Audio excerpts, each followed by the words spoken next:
Bismillah, Assalamualaikum warahmatullahi wabarakatuh. Waalaikumsalam warahmatullahi wabarakatuh.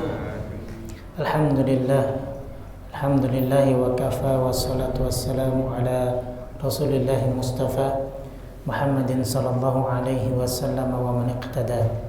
Asyhadu an la ilaha illallah wahdahu la syarika lah wa asyhadu anna Muhammadan abduhu wa rasuluh. Allahumma salli wa sallim wa barik ala habibina wa sayyidina Muhammadin sallallahu alaihi wasallam wa ala alihi wa ashabihi wa man tabi'ahum bi ihsanin ila yaumiddin wa ba'd. Allahumma la sahla illa ma ja'altahu sahla wa anta taj'alul hazna idza syi'ta sahla. Jamaah rahimakumullah, alhamdulillah selalu kita panjatkan puji syukur kita kepada Allah Subhanahu wa taala yang senantiasa memberikan nikmatnya kepada kita. Terkhusus di malam ini kita dimudahkan Allah untuk menjalankan sholat maghrib secara berjamaah. Kemudian salawat dan salam tak lupa kita junjungkan kepada Nabi kita Muhammad sallallahu alaihi wasallam beserta para sahabat beliau dan orang-orang yang istiqamah menjalankan sunnah beliau. Baik. Jamaah rahimakumullah, kita lanjutkan kembali pembahasan kita dalam pelajaran fikih sunnah, di mana kita masih membahas tentang masalah taharah, dan pertemuan terakhir kita telah menyelesaikan jenis taharah yang pertama adalah taharah hakikiyah. Maka pada malam hari ini insyaallah kita akan membahas jenis taharah yang kedua adalah taharah hukmiyah. Tayyib jamaah, sebagaimana yang dulu pernah kami sampaikan bahwa taharah hukmiyah itu adalah yang terkait dengan hadas. Hadas itu adalah ketika kita mengeluarkan sesuatu baik dari kubul maupun dubur kita. Berarti kita dalam keadaan muhdits.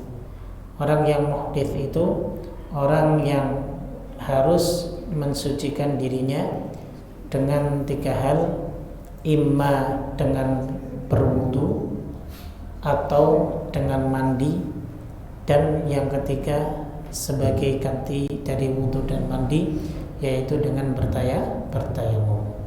Maka inilah dalam pembahasan kita terkait dengan taharah hukmiyah yang kita bahas adalah masalah wudu, kemudian mandi, dan yang ketiga adalah masalah tayamum. Tayyib jamaah sekalian rahimakumullah, yang pertama yang akan kita bahas terlebih dahulu adalah terkait tentang wudu, ya. Karena wudu bagian daripada taharah ataupun bersuci. Tayyib, kita awali pembahasan wudu kita dengan takrif ataupun definisinya terlebih dahulu. Kemudian tentang dalil-dalil disyariatkannya wudu tersebut. Nah, wudu secara bahasa, ya, dia maknanya adalah an-nadhafah wan-nadharah. Nadhafah itu artinya bersih, nadharah itu artinya cerah. Begitu.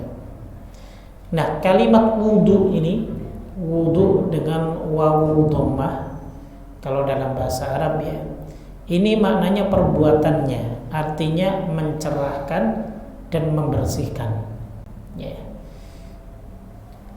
Jika wawunya diganti dengan menggunakan fathah wadu, ya, maknanya adalah, ya, benda yang digunakan untuk berwudu, yaitu air. Ya, ini makna secara bahasa saja. Nah, adapun secara istilah adalah isti'malul ma'i ala a'dha'in makhsusatin, yaitu penggunaan air pada bagian-bagian yang khusus seperti wajah, kedua tangan, kemudian kepala, dan kedua kaki. Yarfa'u bihi ma yamna'us shalah wa nahwaha, ya, dengan tujuan untuk mengangkat segala sesuatu yang dapat menghalangi salat dan sejenisnya. Ini definisi wudu secara istilah. Jadi saat kita menggunakan air dan membasuh beberapa anggota-anggota wudu kita yang tertentu, tujuannya adalah untuk mensucikan diri kita dari hal-hal yang dapat menghalangi kita untuk mengerjakan sholat dan sejenisnya. Ini ya terkait dengan takrif ataupun definisi dari wudu. Tayyib ya, jamaah sekalian rahimakumullah, wudu ini disyariatkan. Ya. Bukti suatu amalan disyariatkan itu harus ada dalilnya. Ya. Jika tidak ada dalilnya maka dia tidak masyru', tidak tersyariatkan. Makanya buktinya harus ada dalil. Anda mengatakan bahwa ini sebuah amalan atau perbuatan yang dapat mendatangkan pahala, berarti itu syariat dong. Nah, kalau syariat berarti ada dalilnya, imma dari Al-Quran maupun Sunnah, paling tidak minimal disepakatilah. Ya, siapa yang menyepakati? Ya para sahabat radhiyallahu taala anhu. Minimal itu. Nah, makanya ketika kita menentukan sebuah amalan ataupun perbuatan, apakah itu bagian ibadah ataupun bukan, maka kita lihat dari sisi pendalilannya. Ada nggak dalilnya? Begitu. Seperti contohnya dalam masalah wudu ini, Al-Quran menyebutkan dalam surat Al-Maidah ayat 6, ya, Allah Ta'ala berfirman, Ya ayyuhalladzina amanu, wahai orang-orang yang beriman, idza qumtum ila sholati, jika kalian hendak mendirikan salat, faghsilu wujuhakum, maka cucilah muka kalian. Kemudian wa aydiyakum, dan cucilah kedua tangan kalian ilal marafiqi, sampai kedua siku. Kemudian wamsahu bi ru'usikum, dan usaplah kepala kalian, wa arjulakum, dan cucilah kedua kaki kalian ilal ka'bain, hingga kedua mata kaki. Nah, inilah anggota tubuh yang menjadi rukunnya wudu, yaitu wajah, kedua tangan, kemudian kepala, dan kedua kaki. Nah, ayat ini ya menjadi dalil bahwa wudu ini disyariatkan di dalam Islam. Artinya kalau kita mengerjakan wudu berarti ada nilai-nilai ibadah dan nilai-nilai pahalanya di sisi Allah Subhanahu wa taala. Taib, jamaah rahimakumullah. Kemudian wudu disyariatkan dalam Islam, ya, ini juga ditunjukkan dalam dalil sunnah. Tidak hanya dari Al-Quran, tapi dari sunnah juga sangat banyak sekali, ya. Di antaranya adalah hadis yang diriwayatkan oleh Imam Bukhari dan Muslim dari sahabat Abu Hurairah radhiyallahu taala anhu, bahwa ia pernah mendengar Rasul sallallahu alaihi wasallam bersabda, la tuqbalu salatu ahadikum idza ahdatha hatta yatawadda. Tidak diterima salat salah satu dari kalian ketika ia dalam keadaan berhadat sehingga ia berwudu. Nah, perintah berwudu hatta yatawadda di sini menunjukkan bahwa wudu itu syariat di dalam syariat Islam. Taib. Kemudian juga dalam hadis yang lain, ya, hadis yang diriwayatkan oleh Imam Tirmidzi dan Abu Dawud, bahwa Nabi sallallahu alaihi wasallam pernah bersabda, miftahus sholatit tuhur. Ya. Jadi kuncinya salat itu adalah bersuci. Wa tahrimuha takbir, dan yang mengharamkan dari segala sesuatu itu takbir. Wa tahliluha taslim, dan menghalalkan dari segala sesuatunya adalah salam. Artinya ketika kita takbiratul ihram Allahu Akbar, nanti dalam bab masalah salat ya akan kita bahas, maka segala sesuatunya tidak boleh kita ucapkan dan tidak boleh kita kerjakan kecuali yang diperintahkan saat kita sholat. Wa tahliluha taslim, dan yang menghalalkan untuk mengerjakan sesuatu adalah setelah kita salam. Begitu. Tapi di sini ya dari sisi pendalilan tentang masalah wudu, ketika Rasul menyebutkan miftahus sholati at-tahur, yaitu kuncinya sholat itu adalah bersuci. Nah, yang dimaksud di sini adalah berwudu. Nah, jadi dari dua hadis ini ya, dan masih banyak lagi hadis-hadis yang lain, itu memberikan petunjuk bagi kita bahwa wudu ini sebuah syariat yang diajarkan di dalam Islam. Begitu. Taib. Dan yang ketiga, dalil yang ketiga adalah secara ijma' kesepakatan. Ya, bahwa disebutkan oleh Ibnu Munzir dalam kitab Al-Awsat, beliau mengatakan faqad ittafaqa ulama'ul ummah ala anna as-salata la tujzi illa bi taharah. Telah disepakati ya semua ulama-ulama umat ini ya, bahwa salat itu tidak sah kecuali dengan bersuci. Ya. Dan cara bersucinya yaitu dengan berwudu. Ya. Nah inilah ya dalil-dalil yang menunjukkan bahwa wudu merupakan perbuatan yang disyariatkan di dalam Islam. Ya. Tayyib, ini dalil-dalilnya. Kemudian jamaah sekalian rahimakumullah, ya, agar menjadi lebih lengkap lagi kita akan menyebutkan ya, akan membahas tentang keutamaan daripada wudu sebelum kita masuk ya kepada kaifiyah ataupun tata cara wudu itu sendiri. Nah, ada beberapa keutamaan dari wudu. Ya. Artinya adalah jika kita mengerjakan wudu tidak hanya bagian daripada syariat yang diperintahkan, tapi juga dia memiliki nilai pahala di sisi Allah dan janji-janji yang disampaikan oleh Rasulullah SAW terhadap pahala tersebut. Di antaranya adalah bahwa wudu ini diibadatkan nisful iman, jadi sebagian daripada iman. Ya. Ini ditunjukkan dalam hadis yang dibawakan oleh sahabat Abu Malik Al-Asy'ari radhiyallahu taala anhu.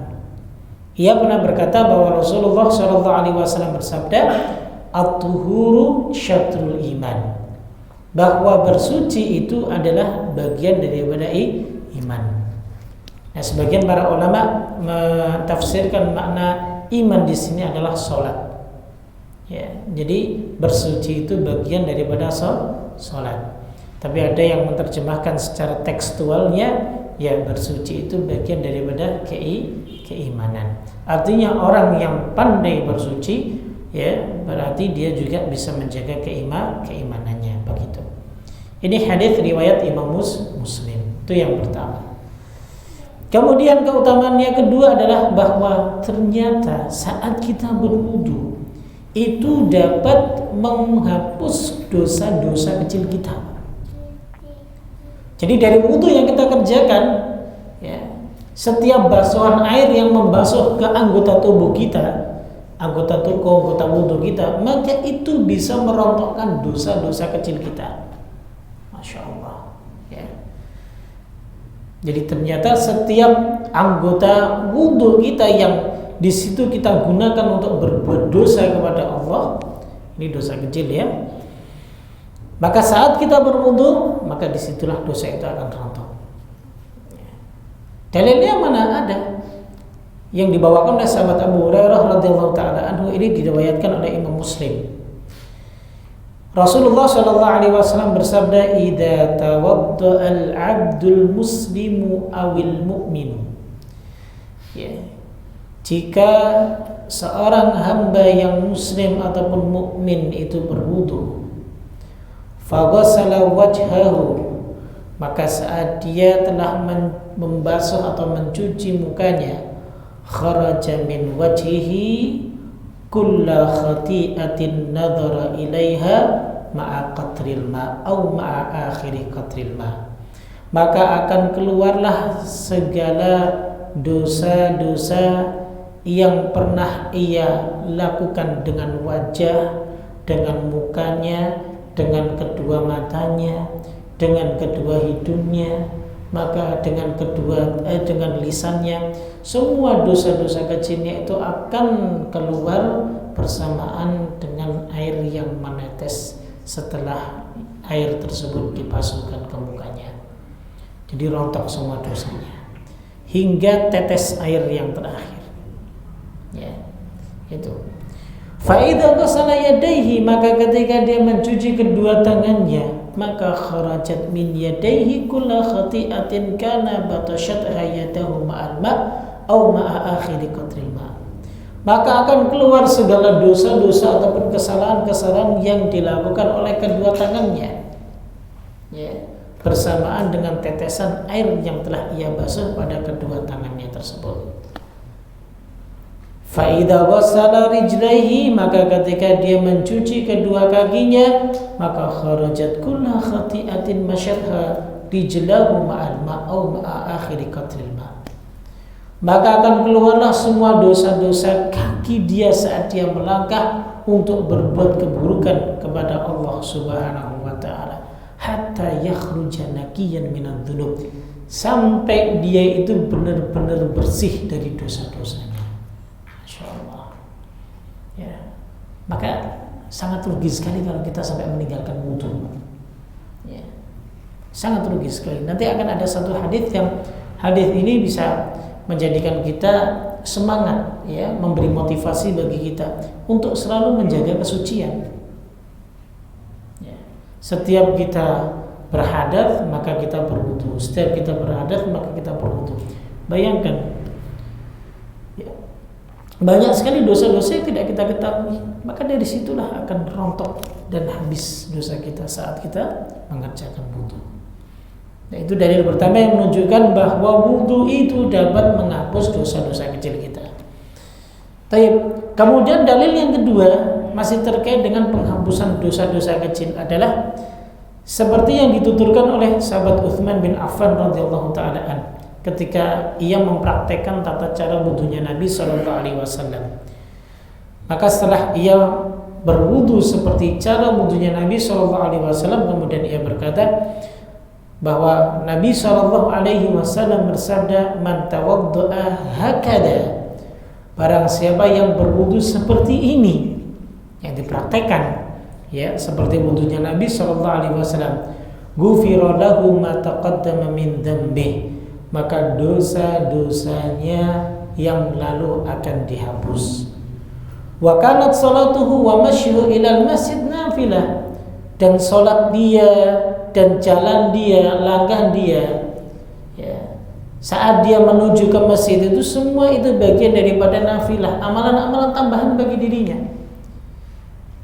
Bahkan nanti akan kita lihat bagaimana ketika seorang hamba itu berwudu, kemudian menyempurnakan wudunya, kemudian dia berjalan ke masjid, maka pahala lagi yang akan ia dapatkan nanti. Ya, jadi setelah keutamaan yang kedua ini yang kami sebutkan. Jadi begitu, ya. Jadi inilah keutamaan wudu yang kedua. Dosa kita yang kecil-kecil itu akan terhapus, Pak. Ya.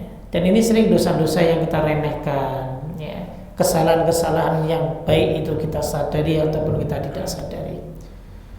Maka itu semua akan rontok berkat wudu kita. Nah, itu yang kedua.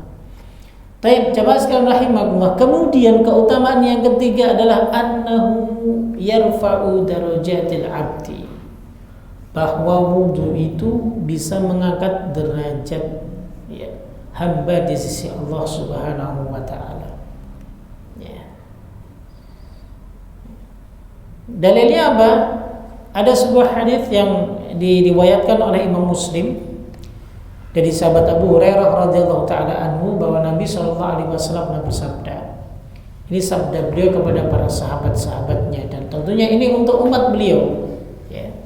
Kata Nabi sallallahu alaihi wasallam, "Ala adullukum, maukah aku beri petunjuk kepada kalian ala ma yamhullahu bihil khataya, atas amalan yang dimana amalan tersebut bisa menghapus dosa-dosa kita." Artinya Allah akan menghapus dosa kita. Wa yarfa'u bihi darajat, dan Allah akan mengangkat derajat kita. Qalu, para sahabat kemudian menjawab, "Bala ya Rasulullah." Tentu ya Rasulullah. Ya. Sahabat itu sangat semangat sekali ketika mereka ingin diberi tahu, ya, diberi ilmu oleh Rasulullah SAW terkait dengan kebaikan. Maka Nabi SAW kemudian memberikan petunjuk kepada mereka Kata beliau, isbagul wudu'i 'alal makarih. Kau sempurnakan wudumu saat-saat yang tidak kau sukai. Ya, mungkin saat repot, mungkin saat susah airnya, mungkin saat kita sedang dalam keadaan panas badannya. Artinya adalah di saat-saat di mana kita ya tidak suka untuk terkena air, ataupun memang kita benar-benar saat sulit untuk mendapatkan air dan yang lain sebagainya. Ya, itu ya salah satu daripada apa? Daripada hal yang dapat mengangkat derajat kita dan menghapus dosa kita. Kemudian apa lagi? Makathratul khuta ilal masajid, dan banyak melangkah ke masjid. Kemudian wantidharu sholati ba'da sholat, dan menunggu sholat yang satu ke sholat yang lainnya. Termasuk kita beriktikaf di sini sekarang. Ya, bermajlis ilmu. Ini intidharu sholati ba'da sholat. Menunggu sholat setelah kita selesai mengerjakan sholat. Ya. Fadhalikumur ribat, kata Nabi, yang demikian itu merupakan ribat. Fadhalikumur ribat, fadhalikumur ribat. Yang demikian itu merupakan ribat. Antum tahu ribat itu apa? Ribat itu adalah menjaga perbatasan wilayah kaum muslimin. Itu disebut ribat. Ya. Dan pahalanya luar biasa, besar sekali. Ya. Allah janjikan surga. Ya, Masya Allah. Jadi duduknya kita menunggu sholat setelah kita mengerjakan sholat ini bagian daripada ribat. Ya. Kenapa bagian daripada ribat? Karena kita saat ini sedang menjaga diri agar supaya tidak melakukan perbuatan yang tidak bermanfaat. Menjaga iman kita, menjaga keislaman kita. Jadi di sini ya, makanya Rasul sallallahu alaihi wasallam menyebutkan yang demikian itu seperti kita ribat di jalan Allah Subhanahu wa taala. Baik. Itu keutamaan yang ketiga. Kemudian jamaah sekalian rahimakumullah, adapun keutamaan yang keempat adalah annahu sabilun ilal jannah. Wudu ini ternyata jalan menuju surga. Pastilah ya.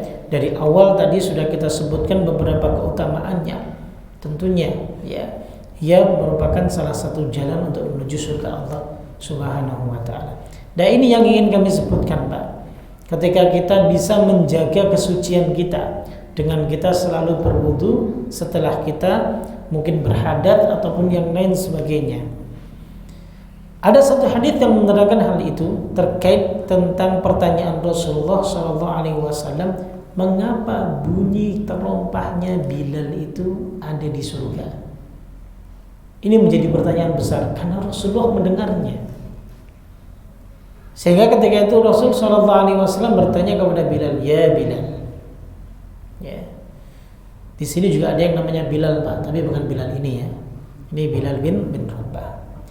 Hadithni bi urja amalin, ya. Amil tahu fil Islam.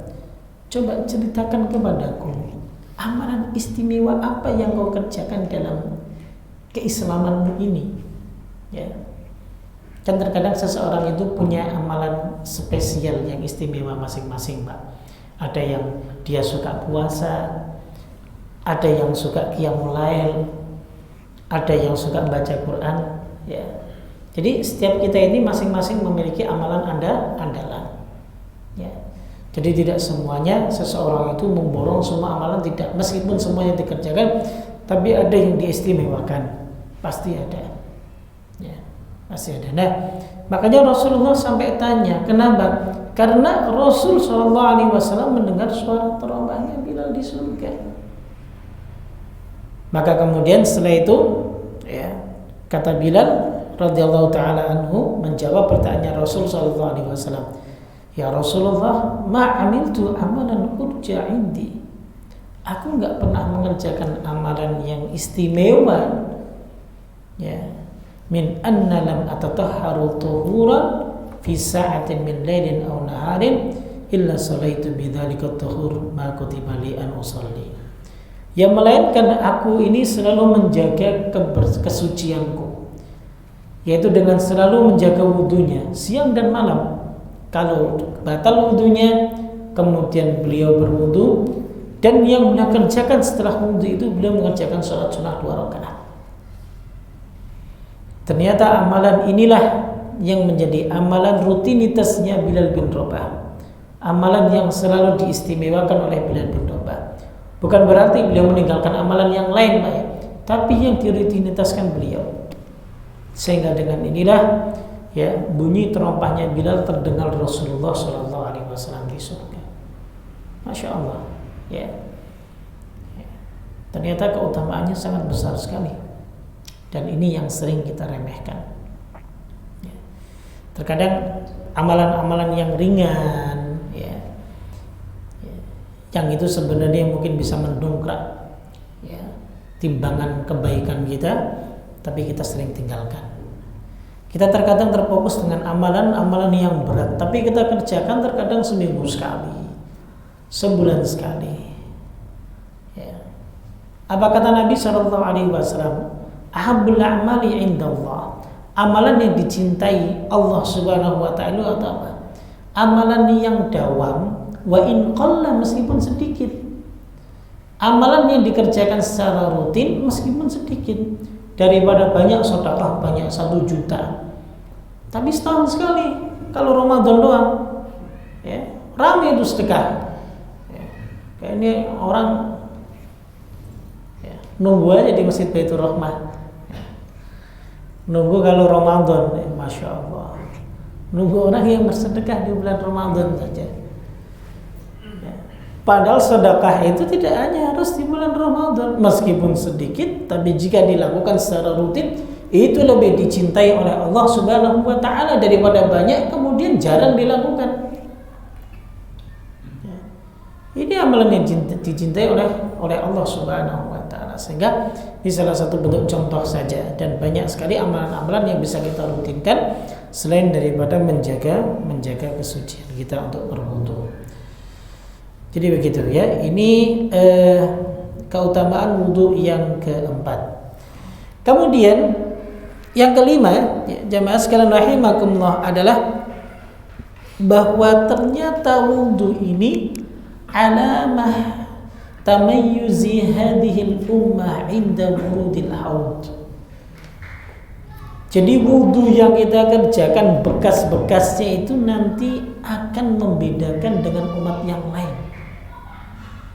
Saat ketika kita dipanggil oleh Rasulullah SAW ke telaga haudnya beliau, kan nanti kan saat ketika itu Nabi SAW ketika semua sudah dikumpulkan di mahsyar ya, maka pernah Nabi SAW bersabda, ana farratukum ala khawdi, saya nanti akan mendahului untuk datang ke haudku ya, dari kalian semuanya.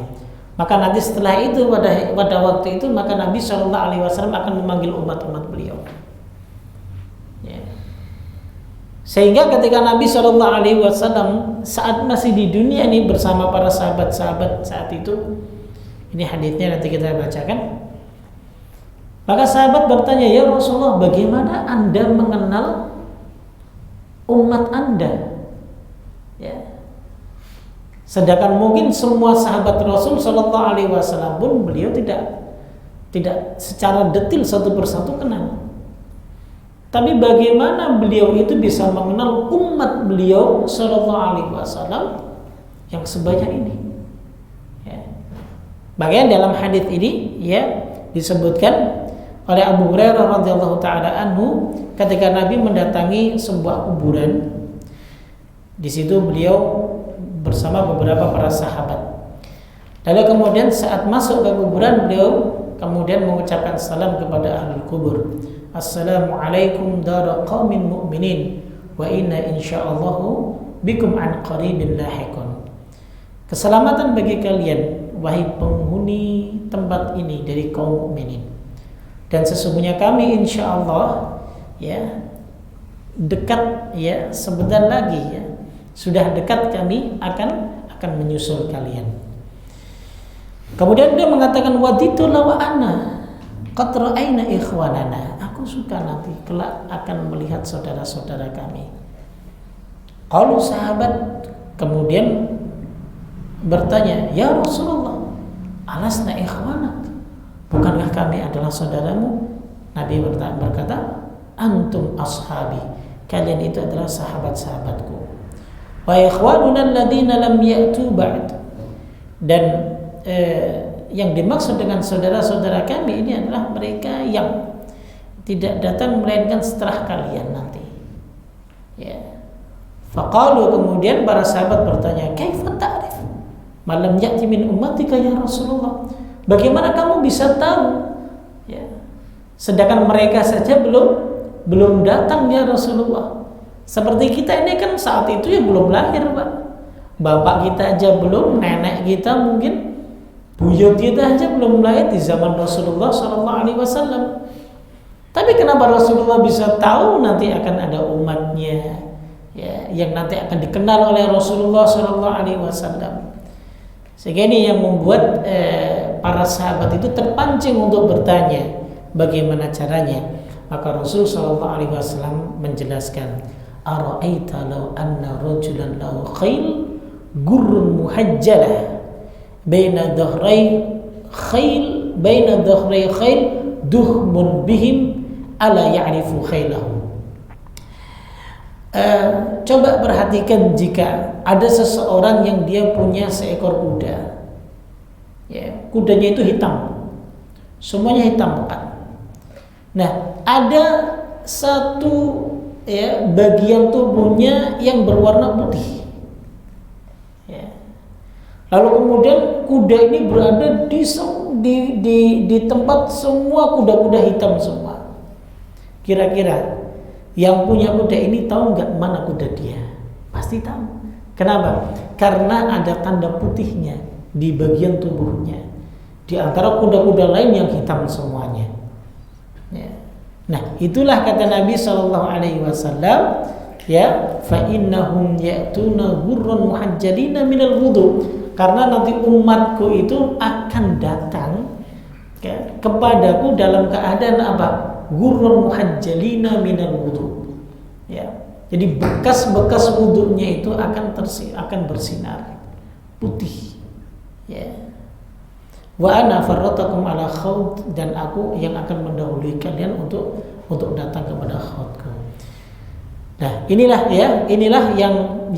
yang disebutkan oleh Nabi SAW bahwa bekas wudu kita, ya, dari anggota wudu yang telah kita basuh dengan air itu nanti kelak yang akan, ya, menjadi pembeda antara umatnya Nabi SAW dengan umat yang lain. Ya, tentunya antara orang-orang mukmin yang suka berwudu, ya, berarti kan dia beribadah kepada Allah, dengan mereka orang-orang yang sudah meninggalkan wudunya, artinya meninggalkan ibadah kepada Allah Subhanahu wa taala. Kenapa demikian? Karena nanti akan ada sebagian dari umatnya Nabi SAW yang juga ingin mendekat ke telaganya Nabi. Akan tetapi mereka tidak bisa datang. Ya. Jadi dari umat beliau ada sebagian, ya, yang mereka ingin mendatangi telaga beliau tapi terhalang, tidak bisa mendatanginya.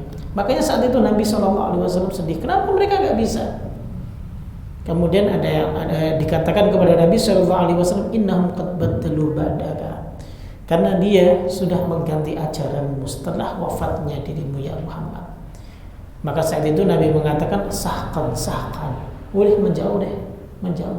Diusir oleh Nabi SAW. Padahal umat beliau, tapi diusir. Sebab apa? Karena berani mengganti ajaran yang telah diajarkan oleh Nabi SAW. Artinya syariat ini diganti oleh mereka. Ada dari umatnya Nabi SAW. Ya, mudah-mudahan kita jangan sampai seperti itu, Pak, ya. Apa yang kita kerjakan, apa yang kita berbuat benar-benar atas nas ataupun dalil yang ada. Nah, itu keutamaan wudu yang kelima. Kemudian yang keenam, ya, adalah annahu nurun lil 'abdi yaumal qiyamah.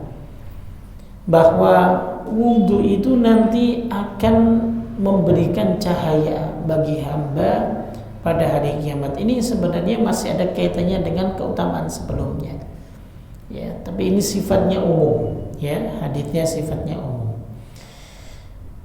Ini sebagaimana pernyataan Nabi SAW yang disebutkan dalam hadis yang dibawakan oleh Imam Muslim dan Nasai. Kata Nabi, tablugul hilyatu minal mu'minina haitsu yablugul wudu. Jadi ya, cahaya seorang mukmin nanti pada hari kiamat itu ya akan bersinar ya sepanjang anggota tubuh yang dia basuh ya. Jadi cahaya yang akan menyinari seorang mukmin pada hari kiamat itu ya sebanyak ataupun sepanjang anggota tubuh yang dia basuh. Makanya termasuk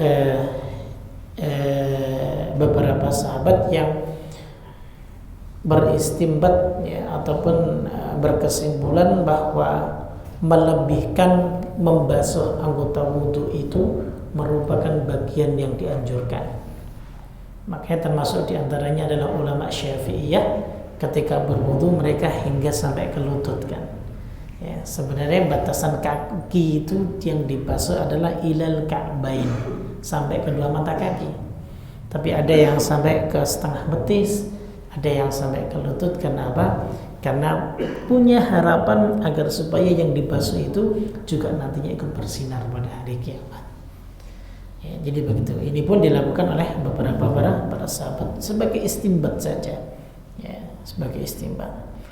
Nah, itu yang keenam. Kemudian yang ketujuh yang terakhir, Pak.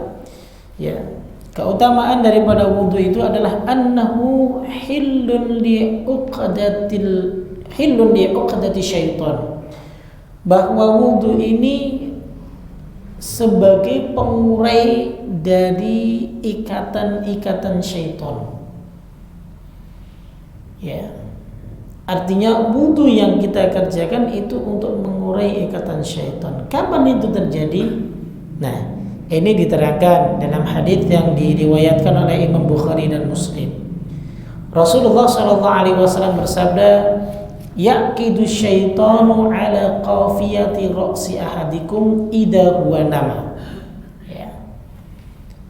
Jadi syaitan itu akan mengikat ya di tengkuk ya kepala salah satu dari kalian ketika kalian tertidur. Berapa kali ikatan?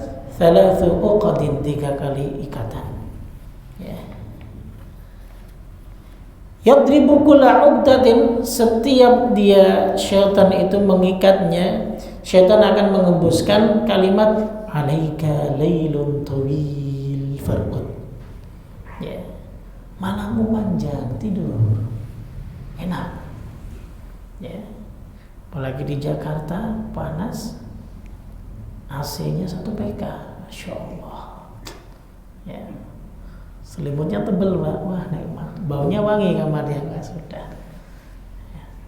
Sudah nikmatnya luar biasa ya. Kasihan yang cuma ngekos, ngontrak 1 kotakan, nggak ada ventilasi. Nah itu kayaknya setan pun tetap goda, makanya lucu. Ya. Kalau yang sudah kontrakannya panas, nggak ada ventilasi, nggak ada nggak ada kipas angin mungkin, itu masih kebablasan tidurnya. Syaitannya nggak ngiket 3 lagi, Pak. Kalau orang Jawa bilang dicancang benar-benar. Ya. Jadi begitu ya, 3 kali ya. Kemudian syaitan mengembuskan alaika lailun tawil farqud. Ya. Nah, fa in istayqadha. Nah, ini ketika hamba tersebut bangun, ya, bukan nyari handphone, ada WA ataupun ada SMS, tidak, ya. Ketika dia bangun dari tidurnya, fadzakarallaha in halat uqdah. Kemudian dia berzikir kepada Allah, alhamdulillah alladzi ahyana ba'dama amatana wa ilaihi nusyur. Maka saat itu terlepaslah 1 ikatan. Ya. Hati-hati teman-teman. Kalau bangun malam, ya, misalnya kita terperanjat untuk bangun malam, ya, belum waktunya untuk bangun malam misalnya, maka yang seharusnya kita lakukan adalah berdoa kepada Allah. Ya, ketika kita terperanjat bangun malam, ya kita doa, la ilaha illallah wahdahu la syarikalah, lahul mulku wa lahul hamdu wa huwa ala kulli syai'in qadir. Ya, ataupun ketika kita terperanjat bangun malam, saat kita bermimpi buruk, kita berlindung kepada Allah Subhanahu wa taala. Bukan terperanjat bangun malam buka handphone, ya. Sudah begitu SMS-an lagi, WhatsApp-an, ya. Yang muda-muda sok-sokan gombal warming, SMS-in akhwat-akhwat, suruh qiyamul lail, tahajud virtual. La haula wala quwwata illa billah, ya. Musibah ini, ya. Ya. Taib, ya, in halat uqdah, maka akan terlepas setelah berdoa. Fa in tawaddu'a, nah, kemudian dia bangkit dan dia berwudu, maka in halat uqdah, maka terlepas pula tali yang kedua. Jadi dengan wudunya dia bisa melepaskan ikatan yang kedua. Kemudian setelah itu fa in shalla, maka ketika itu dia kemudian salat malam, in halat uqdah, maka ikatan yang ketiga pun terlepas. Fa asbaha nasyidan tiban nafsi, maka pagi harinya dia akan menjadi hamba Allah yang semangat, ya, jiwanya segar. Beda muka-muka yang bangunnya jam 6:30, ya, dengan muka-muka yang bangun malam, itu tetap beda, ya. Jadi jiwanya akan sehat, ya. Wa illa, nah, kalau tidak dia melakukan itu, maka asbaha khabithun nafsi kaslan, maka jiwanya itu akan buruk dan dia hari itu akan menjadi seorang yang pemalas. Ya, perhatikan dengan orang-orang yang mereka suka bangun malam, menjaga sholat malamnya, menjaga sholat subuhnya, ya, maka mereka akan memiliki jiwa yang baik, ya. Jiwanya yang gak akan terguncang meskipun mendapat musibah apapun. Berbeda dengan orang-orang yang sudah bangun subuhnya telat, ya, pasti hari-harinya akan sangat sukar sekali untuk dia lalui. Nah, inilah, ya, jemaah sekalian rahimakumullah, ya, kurang lebih 7, ya, faedah ataupun keutamaan daripada wudu. Tentunya, ya, sekali lagi syariat itu pasti memiliki dua sisi, ya, sisi perintah ataupun larangan, dan yang kedua adalah sisi pahala. Setiap syariat, ya, atau selain pahala atau dosa kalau dia langgar, ya. Jadi selain Allah memerintahkan sesuatu, di sisi lain ternyata sebuah perintah tersebut akan memberikan dampak yang baik bagi kita dalam kehidupan kita berikutnya, atau terkadang malah untuk memudahkan kehidupan kita di dunia ini, ya, seperti contohnya membantu orang lain, ya. Sebenarnya agar kita ini bisa terlepas dari kesulitan, coba lepaskanlah kesulitan orang lain. Itu kan janji Allah, kan? Kata Nabi SAW, wallahu fi aunil abdi madamal abdu fi auni akhihi. Allah itu akan selalu menolong seorang hambanya selama hambanya itu menolong saudaranya. Jadi itu, ya, hakikat kita menolong orang itu sebenarnya kita ini menolong diri kita sendiri, ya. Tidak ada kesulitan bagi orang yang selalu memudahkan orang lain. Intinya begitu. Karena ini janji Allah dan janji Rasulnya Sallallahu Alaihi Wasallam. Nah, itulah, ya, terkait dengan masalah syariat-syariat yang ada pada kita sekarang ini, yang kita bisa amalkan, kita bisa kerjakan untuk mendapatkan kebaikan iman dunia kita maupun akhirat kita. Nah, ini saja bisa kami sampaikan, ya. Udah tinggal beberapa menit lagi. Allah Ta'ala alam bisawab, ya. Nanti akan kita masuk kepada bagaimana sifat ataupun cara wudu yang sesuai dengan dalil yang dijelaskan oleh Nabi Shallallahu Alaihi Wasallam melalui hadisnya Utsman bin Affan dan melalui hadisnya Ali bin Abi Thalib. Nanti akan kita kolaborasikan, ya, agar supaya kita tahu ente wudunya begini, ente nurusi apa? Nah, biar nggak begitu, biar kita lebih paham lagi, ya. Wallahu a'lam bishawab. Tapi sebelum saya tutup mungkin ada yang ditanyakan, Pak, silahkan. Nah. Kalau habis wudu itu boleh nggak kita bersihkan dengan handuk atau dibiarkan kering sendiri gitu? Nah, habis wudu. Iya. Nah, habis wudu boleh kita untuk mengeringkan dengan handuk, tidak mengapa.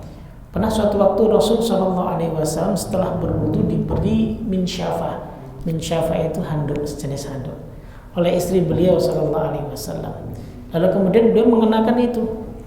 Makanya ulama mengatakan bahwa tidak ada pengaruhnya dengan hadits yang tadi kita sebutkan sampai menetes itu air ya untuk merontokkan dosa dengan kita mengusapnya dengan menggunakan minsyafa ataupun handuk.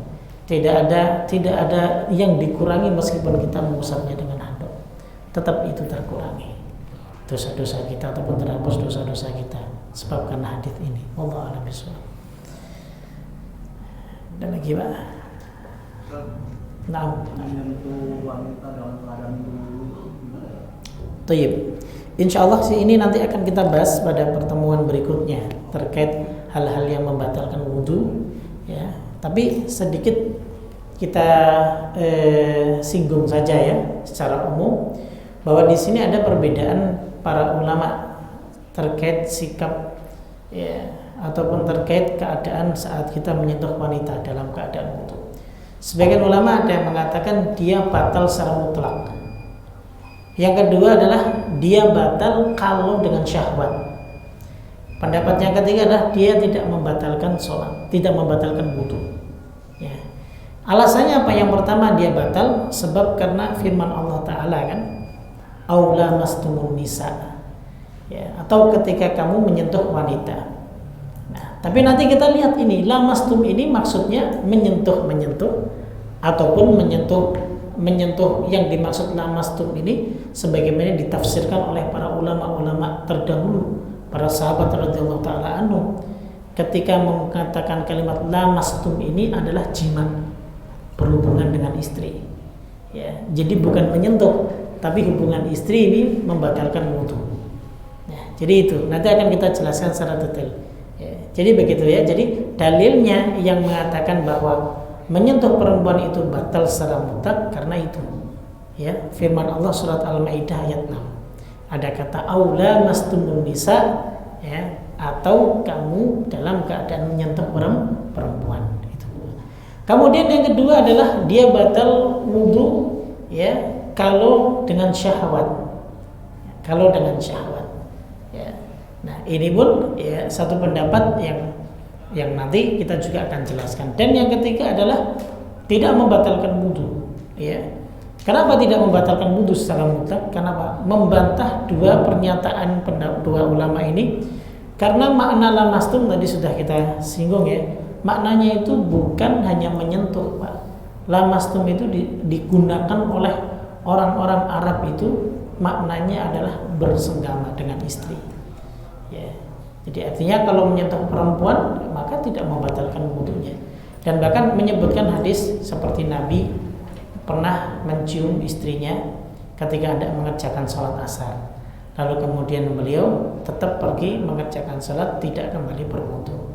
Dan ini menunjukkan bahwa jangankan menyentuh, ini mencium, begitu kan? Jadi kan perkaranya lebih sebenarnya. Meskipun nanti dibantah juga oleh ulama, tapi kan imannya Nabi beda dengan iman kita itu. Nah, nanti kita jelaskan dah. Biasalah yang begitu-gitu ya. Ada aja celahnya, Pak gitu. Ya, insyaallah akan kita jelaskan gitu. Wallahu a'lam bishawab. Nah, silakan. Umat yang tadi tidak boleh mendekati itu dan namanya Rasulullah. Apakah ada perbuatan yang syariat yang diubah atau diganti itu dijelaskan secara konkret dalam hadis tersebut? Tidak dijelaskan secara konkret, cuman di sini disebutkan innahum qad baddalu dinaka, gitu saja. Karena mereka telah mengganti agamamu.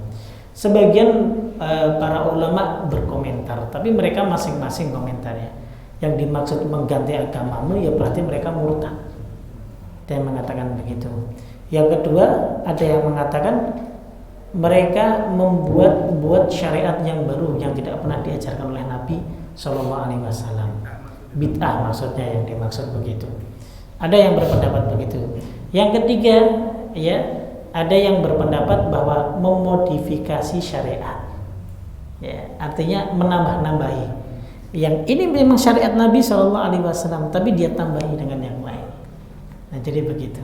Ya, jadi ada 3 pandangan para ulama seperti itu. Wallahu a'lam bishawab. Kalau memanjangkan wudu itu tidak termasuk itu ya? Tidak termasuk itu, karena itu dilakukan oleh sahabat.